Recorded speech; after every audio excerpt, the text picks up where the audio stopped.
சுத்தப்பிட்டானே. அப்பா, நீங்க சொன்ன மாதிரியே இந்த பிசாசு மைய அஷ்டபந்தனத்துல கலந்துட்டேன்.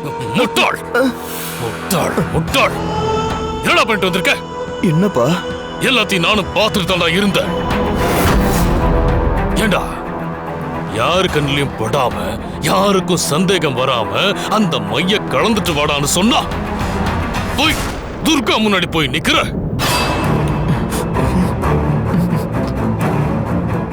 இல்லப்பா, அந்த துர்கா திடீர்னு வந்துட்டா. அவளுக்கு தெரிஞ்சிடக்கூடாதுன்னு நான் மறைஞ்சுதான் நின்னுகிட்டு இருந்தேன். அப்பன்னு பார்த்து செவுத்துல இருந்த ஒரு பள்ளி திடீர்னு என் மேல விழுந்துச்சு. பள்ளி தானடா விழுந்துச்சு? என்னமோ பாம்பே விழுந்த மாதிரி வெளியே ஓடி வர முட்டாள்!